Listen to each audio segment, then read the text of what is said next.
Are koalas going extinct? The real story. There is a grim forecast and it is backed by science. It says that this animal, one of Australia's most beloved and globally recognized icons, will be extinct in the wild in a key part of the country before 2050. That is less than 3 decades away. This is not some vague warning or a far-off possibility. For the koala, the clock is ticking and the sound is getting louder. Most of us picture a cuddly, sleepy marsupial, a tourist attraction, a symbol of the Australian bush. But behind that gentle image is a brutal reality. In 2022, the Australian government officially changed the status of koalas in Queensland, New South Wales, and the Australian Capital Territory from vulnerable to endangered. This was not just a paperwork shuffle. It was an admission of a crisis driven by forces much more devastating than many of us realize. This is the real story of how a species is sliding toward the edge and why the fight to save it has become a desperate race against time.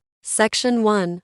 A deceptive abundance. For many people, the idea of the koala going extinct seems almost impossible. You see them in zoos, wildlife parks, and countless documentaries. In some parts of southern Australia, especially Victoria and South Australia, koala populations are not listed as endangered and can even seem plentiful. This creates a dangerous illusion, a patchwork picture that hides just how bad the crisis really is. The truth is, even those southern populations have their own complex welfare issues, often because they're crowded into small isolated pockets of land, a whole other problem of mismanagement. But up north along the massive eastern coastline, the story is one of catastrophic decline. That endangered status is a formal warning that the species faces a very high risk of disappearing from the wild in the near future. Think about that. An animal that has lived on this continent for thousands of years is now officially at risk of vanishing. In New South Wales, the situation is particularly dire. The government's latest estimates from March 2024 suggest the combined population for Queensland, NUS, and the Act is somewhere between 95,000 and 238,000.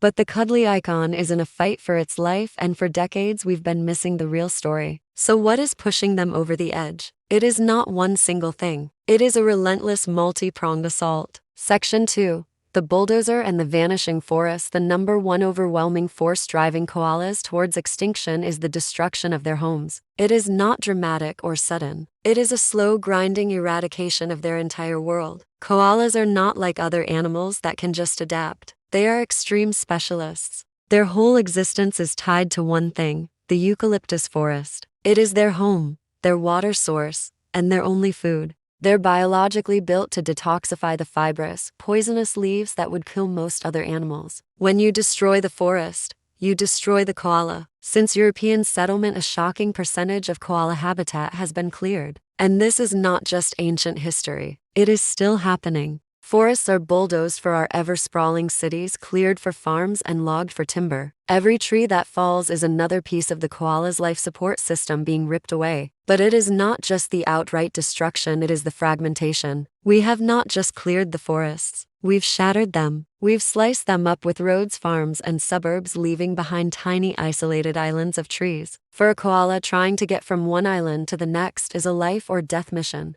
It means crossing open ground where they are slow and exposed. It means dodging cars on busy roads and escaping attacks from dogs, two of the leading causes of death for individual koalas. This fragmentation also creates a silent killer, genetic bottlenecks. Trapped on their little islands, koala populations become inbred. This erodes their genetic diversity, making them weaker, less able to adapt to new threats, and more vulnerable to the other dangers closing in. They are trapped, isolated, and their world is shrinking day by day. Section 3. The unseen enemy, a changing climate. On top of this relentless destruction comes a threat that makes everything worse: climate change. For the koala, its devastating power was felt most intensely during the Black Summer of 2019 and 2020. Unprecedented bushfires supercharged by drought and extreme heat tore through eastern Australia. The fires incinerated huge areas of koala habitat. A WWF report estimated that over 60,000 koalas were killed, injured, or displaced by the fires. They were burned alive or left to starve in a black and empty landscape. It was a single traumatic event that shocked the world, but it is just one part of a much bigger, more sinister story. Climate change is making extreme weather the new normal. More intense heat waves kill koalas directly in their trees from dehydration. More severe droughts stress the eucalyptus forests, stunting their growth. And then there is the food itself. Rising carbon dioxide levels are actually changing the chemical makeup of eucalyptus leaves, making them less nutritious and potentially more toxic.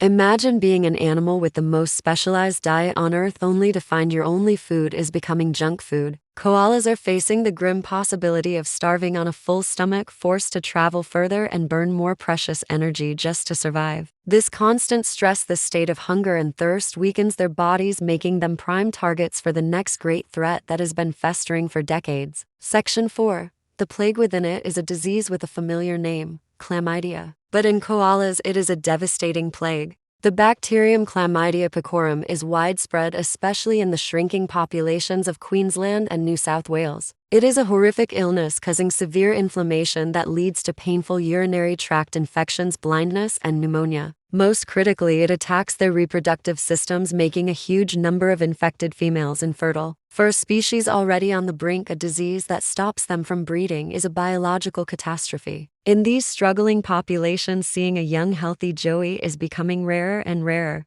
And this is where all the threats crash together in a truly vicious cycle. Scientists have discovered that the severity of chlamydia is directly linked to stress. A koala that has lost its home, is struggling to find food, and is constantly trying to navigate a dangerous, fragmented world is a stress koala. That stress hammers their immune system, allowing latent chlamydia infections, ones they might otherwise keep in check, to flare up into full-blown deadly disease. The bulldozer, the fire, the drought, they do not just take the koala's home. They weaken its body from the inside out, leaving it defenseless against the plague that is finishing the job. It is a cascade of failures where each disaster makes the last one worse, pushing the koala ever closer to the point of no return. Section 5. The fight for survival. The story of the koala is grim, but it is not over. Across Australia, a dedicated army of scientists, vets, conservationists, and everyday people are fighting to pull them back from the edge. This is the part of the story where you find hope. At places like the Port Macquarie Koala Hospital and the Australia Zoo Wildlife Hospital, teams work around the clock rescuing, treating, and rehabilitating sick and injured koalas. They're the emergency medics on the front lines, dealing with the victims of car strikes, dog attacks, and disease. Every animal they release back into the wild is a small but incredibly important victory. Scientists are racing to develop and roll out more effective vaccines against chlamydia, a critical step to manage the disease and give these populations a fighting chance. In parallel, some programs are pioneering conservation breeding to build genetically diverse, disease-free populations that can one day be returned to safe habitats. And that right there is the key: habitat. All the rescue work in the world won't matter if there is nowhere safe for them to go. This has ignited a massive push to protect and restore their forests. Groups like Bangalow Koalas and WWF Australia are working with private landowners to plant hundreds of thousands of trees, creating wildlife corridors that reconnect those shattered islands of forest. These green highways let koalas move safely, find new mates, and access new food sources, breathing life and genetic diversity back into populations that were once cut off. In a project reported in early 2025, koalas were spotted using trees that had been planted less than 2 years earlier, proof of just how urgent and impactful these efforts are. This is a fight that cannot be won by just a few people. It needs all of us. The future of this species really depends on it. If this story has moved you, do not let that feeling fade. Support the organizations on the front lines, the wildlife hospitals, the conservation groups, the tree planters. The koala is not extinct yet, but it is standing on a knife's edge. The endangered listing was not the end of the story. It was a final desperate alarm bell. The perfect storm of habitat destruction, climate change, and disease has created a crisis that has decimated their numbers and pushed them to the very brink of survival in eastern Australia.